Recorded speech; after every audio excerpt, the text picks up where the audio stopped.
A Swiss intelligence firm was hired to compile secret dossiers on 1,000 individual Muslims and 400 Islamic organizations across 18 European countries. Their names, their activities, and their associations, all collected and passed to a foreign government. This information was then used to pressure European governments into banning them, to get their bank accounts shut down, to destroy their reputations in the media, and in some cases to have them arrested. Now, before I tell you which government ordered this, I want you to guess. Take a second. Which government do you think paid for an operation to hunt down and destroy Muslim individuals and organizations across Europe? Because I guarantee that most of you will not guess correctly. It wasn't France. It wasn't United States of America. It was UAE. What I'm going to show you today, it's not a theory, it's not speculation. It is documented and leaked and has been reported on by major European investigative outlets, including the French newspaper Mediapart and the European Investigative Collaborations network, based on 78,000 confidential documents. By the end of this video, you will understand exactly what the UAE government is doing to Muslims in the West, how they are doing it, who is helping them, and most importantly, why. And then I'm going to ask you a question about the Muslims defending them. Stay with me. The UAE wants you to see gleaming skyscrapers, tolerance museums, interfaith dialogues. They want you to see Sheikh Mohammed smiling at world leaders, Dubai as a city of the future, and Abu Dhabi as a model of what a modern Muslim country should be. This is an image that they have spent billions constructing.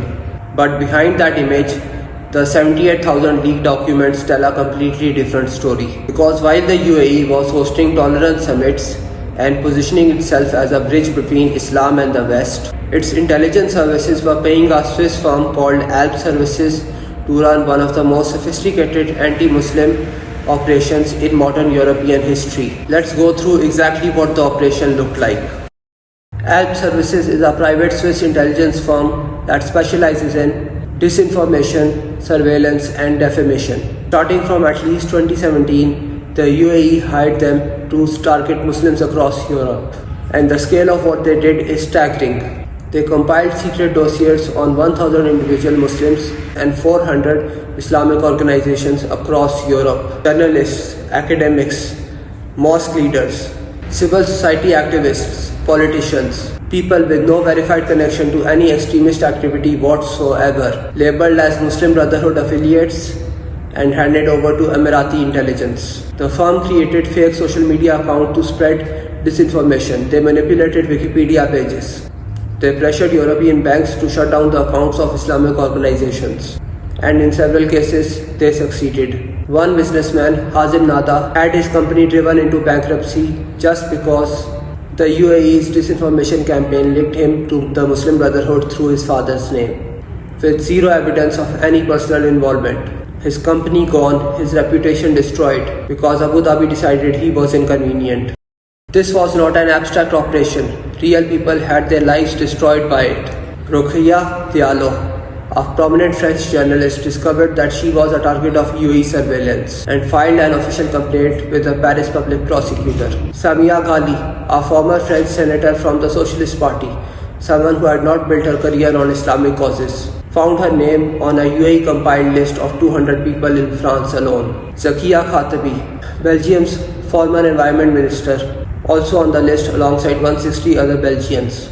These are not Islamist activists. These are politicians and journalists who found themselves in the crosshairs of a foreign government's intelligence operation simply because Abu Dhabi decided they were threats. French and Swiss courts have now launched formal criminal investigations into Alp Services and its UAE connections on charges including illegal espionage, spying for a foreign state, defamation, and money laundering.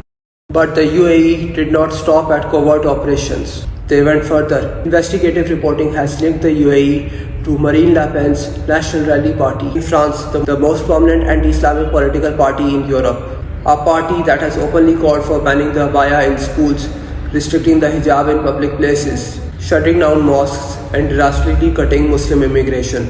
According to reports, the ties between the UAE and the National Rally go back to at least 2014, when Le Pen hosted a top UAE security official at her home in a secret meeting. French courts have opened an investigation of secret foreign funding into Le Pen's presidential campaign. And in June 2025, Jordan Bardella, the current leader of the National Rally, visited Abu Dhabi and met with senior Emirati officials. He publicly called the UAE an indispensable partner. Think about what that means. A Muslim majority country is an indispensable partner to the most anti-Islamic political party in France. That's insane. And it goes even further than this. Researchers have uncovered a UAE-linked AI disinformation campaign that reached at least 41 million people on Facebook alone. 41 million people.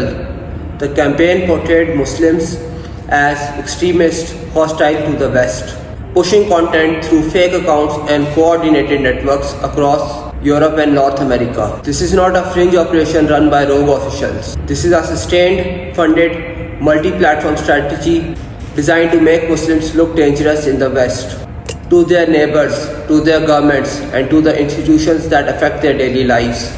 They are not fighting terrorism, they are fighting Islam itself, dressed in the language of counter-terrorism. So why is the UAE doing all this? They will tell you it's about the Muslim Brotherhood.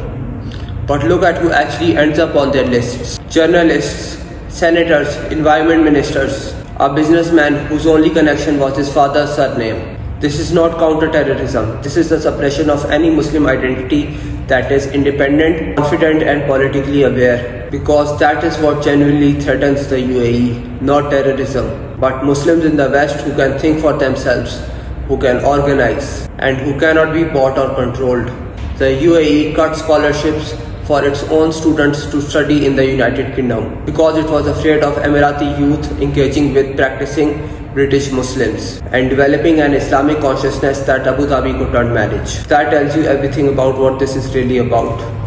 Now I want to address something directly, because there are Muslims, prominent Muslims, platforms and followers who will defend the UAE when you raise these points. They will tell you that the UAE has done great things for the Muslim world. They will point to the humanitarian aid, the architecture, the economic development. Some of them genuinely believe this, and some of them, I will leave it up to you to decide which is which, are simply too comfortable with Emirati money and Emirati connections to say what the evidence really shows. Here is my challenge to those people.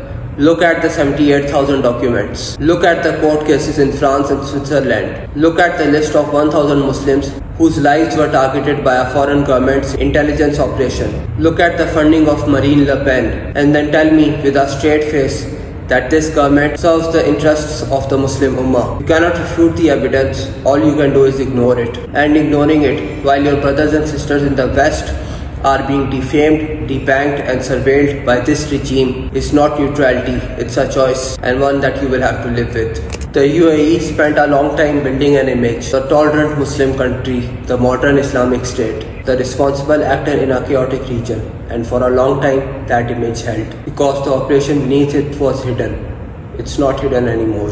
The documents exist, the court cases are open, the evidence is on the record. A government that calls itself Muslim has paid to spy on Muslims, to defame Muslims, to fund political parties that want to strip Muslims of their rights, and to poison the minds of tens of millions of people against the Muslim communities in the West. And the least we can do, the absolute least, is talk about it. Share this video with every Muslim you know, not because I'm asking for views, but because this is the information that your community needs to have. And in the next video, we will look at what the UAE has been doing alongside Israel in Gaza. Because what I've shown you today does not even scratch the surface on the crimes of the UAE regime.